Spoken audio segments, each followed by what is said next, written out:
Riddle me this. What does one board, one dowel rod, one mason jar, and one drawer handle all have in common? Well, nothing. Unless you throw a few bags of sugar-coated rubber balls in the mix and turn it all into this. Hey everybody, it's Frankie here from Prairie Home Crafts, and today we are turning our dollar store dreams into a vintage-style gumball machine. If you want to know how to combine the precision of fine woodworking with the impulse buy energy of a sugar-addicted toddler, then smash those like and subscribe buttons, and let's go blow some bubbles. Step 1, the supply run. Head to that big box store and grab a 1/4-inch dowel and a piece of select pine. Select is just lumberyard speak for I'm paying a little extra so it's not shaped like a water slide. Next, the dollar store for a jar and some bags of gumballs for the machine and some to stick the project plan to the workbench. Here we go. Over to the miter saw. We need 2 4-inch pieces for the top and bottom.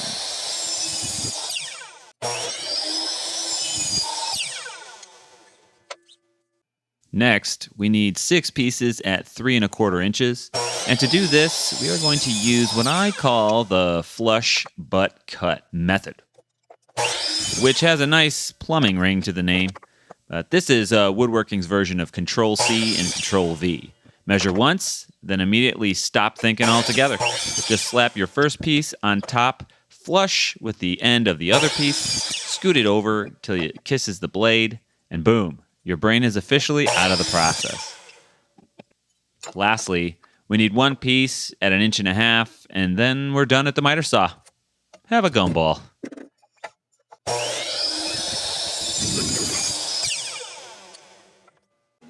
Now over at the table saw, I'm going to be ripping a 1/4 inch off the size of the 6 body pieces.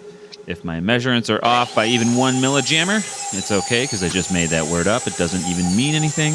We can always fix it with the bubble gum we just bought and maybe some duct tape. Time to ventilate these boards with some sugary structural voids.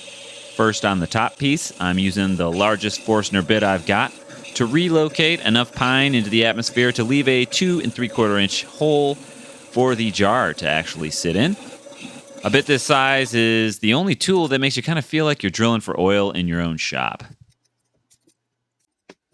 Let's dry fit it to be sure it worked.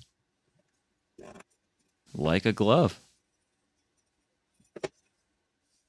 Now, this one gets a 2-inch hole right through the center for our speedy gumball delivery system to deliver something to you in under a second that will lose its flavor in just about the same amount of time.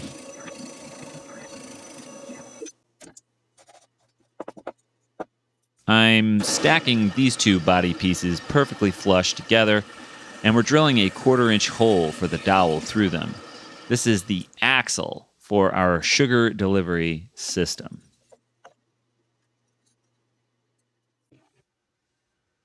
This part is the brain of the operation, the candy grabber wheel and its wheelhouse.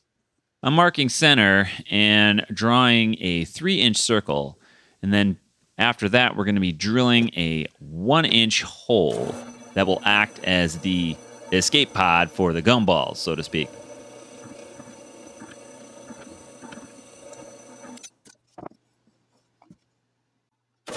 It gets a 5/16 inch hole right through the middle so that it can rotate around this dowel rod we've been talking about and deliver candy to all those who are worthy. And speaking of that, when the gumballs fall out of the candy grabber, something's got to catch them. So I have cleverly devised this candy catcher, which is shaped to fit an antique cup-style drawer pull. But don't worry, I gotcha. These aren't actual antique drawer pulls. I found them real cheap on the Zon. I'll post a link to grab them in the description below. I'm gluing this paper template straight from my hand-drawn plan, also linked in the description below, onto that 1.5 inch piece that we cut over at the miter saw. Then we'll just cut the shape out right on the bandsaw and sand them till they're smoother than a used car salesman.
I know if you're out here doing this, you might think this is a lot of sanding, but it actually goes fairly quickly with these tools. And you definitely want them to fit. As you can see, dry fitting this handle to this piece is crucial. And then making sure that our 3-inch candy grabbing wheel actually fits in its wheelhouse. But if you mark your lines correctly, bring it down to those lines, it should work out pretty nicely, pretty quickly. But if not quick enough, you'll find less and less of those gumballs left for the end of this project.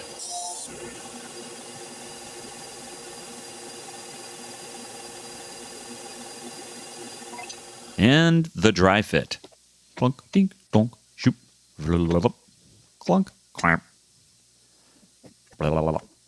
doink, shoop. Oops. Glue and clamps. Who knew it was such a huge part of woodworking? As a kid, I just kind of thought it was all hammers and nails and impressing the neighbor ladies. But the dry fit looks amazing. Then we glue, and suddenly nothing fits, and it's like I've never built anything before. Wood glue gives you like 5 minutes of working time, but it takes my brain 6 minutes to realize that something's off. Then there's the clamps. I don't think I need more clamps, but also I need more clamps. It is just the way of it. Well, while that dries, it's time for the sanding Olympic trials.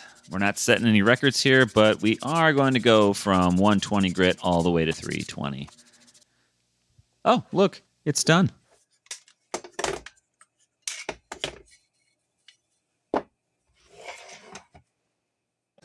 Sandy, same with this piece. Exfoliate it all the way up to 320 and repair any gaps with more glue and sawdust on your way there. And we'll be ready for pre-paint.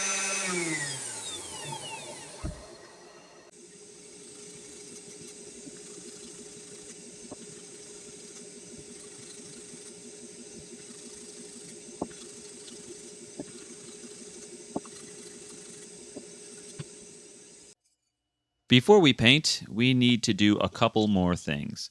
First, we need to get the body glued to the bottom.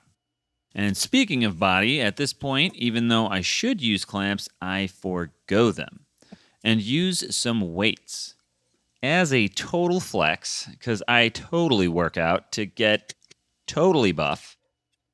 And you'll see here that I've got not only 3, not only 6, but 9 pounds. And I've got one more of these for a total of 12. And I can totally lift all that with one arm, but not the other one, though. We don't talk about that. Okay, the other thing we need to do is to add a little smile to this happy little gumball machine. That's the candy catcher here. And it gets glued right to the front of the body, resting on the bottom board, as you see here. And I like to dry fit it with the handle to be sure that it looks level with the rest of the machine, and then add some weight. I do not use clamps for the sole purpose of this being made of very soft pine. And at this point, I've sanded. I don't want these clamps to mar up the wood, as they so often do. But I'd also like to ask, hey, if any of you out there have some great clamping tips so that your wood doesn't get all smashed up while you're clamping, let me know in the comments. I would love to hear what you know and talk about it. We are just about ready to paint, and I'm masking off the last glue joint because paint and glue are kind of like me and the folks over at the DMV. We just don't bond.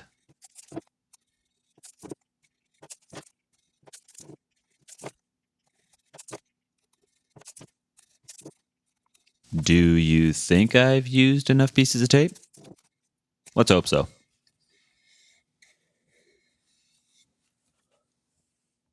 I'd like to add that I also bought this cutting mat and this X-Acto-ish knife at the dollar store as well. And it's performing exactly how $1 suggests it would. It doesn't cut so much as negotiate with the material.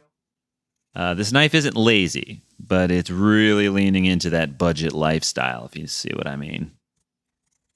Does it cut? Eventually. The mat seems nice, though. It's kind of like an emotional support mat for this not so emotionally stable knife.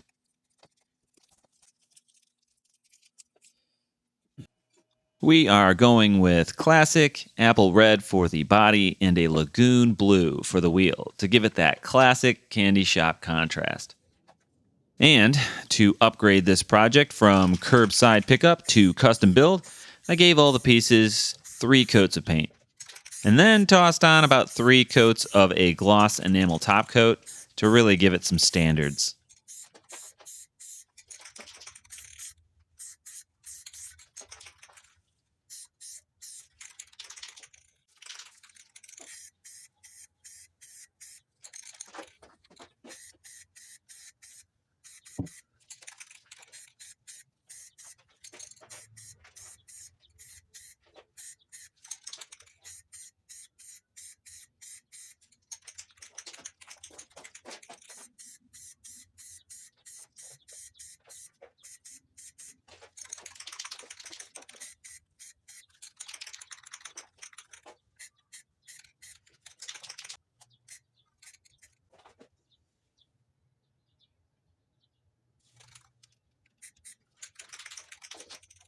Back in the shop, we are almost ready for the final assembly.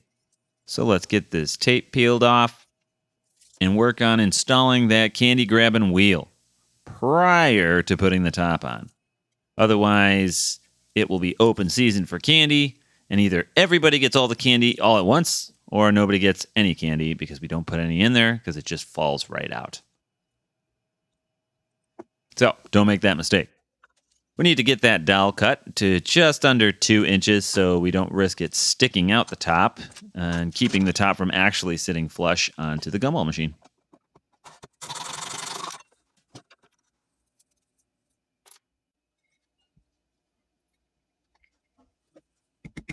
Little tap, tap, tap to get it in place. And then hopefully this wheel turns.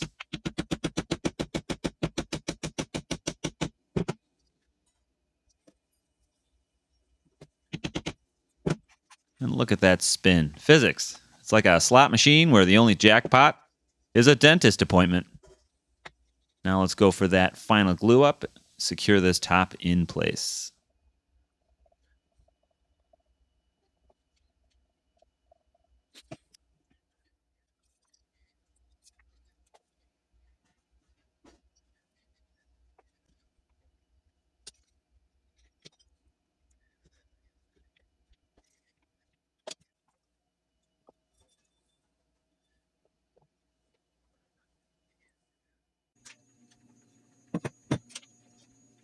While we have this upside down, we are going to do some measuring, marking, and drilling of some holes here for the addition of some non-skid rubber feet so that it doesn't vibrate off the table when the sugar kicks in.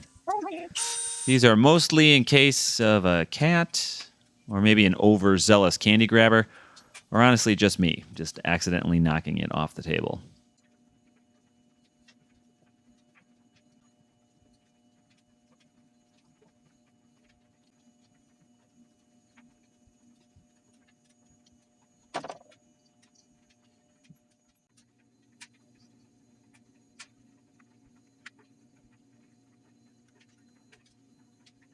Almost there. Now for the addition of the antique drawer pull.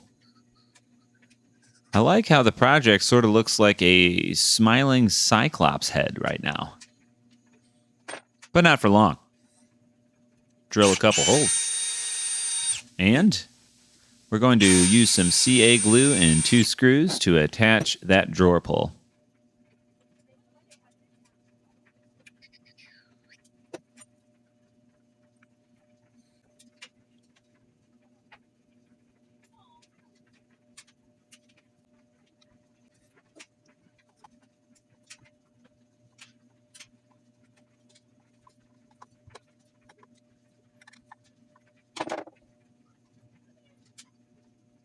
Lastly, get rid of that pressure top and keep the ring. Add some CA glue to the inside of that top and quickly push that jar into place. And we are golden.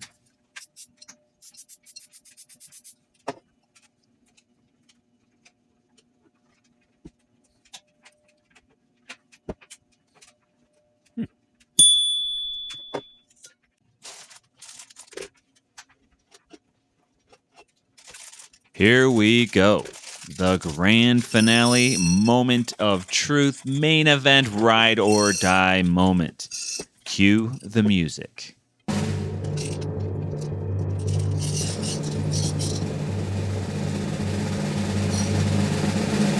Success. It works. It's beautiful.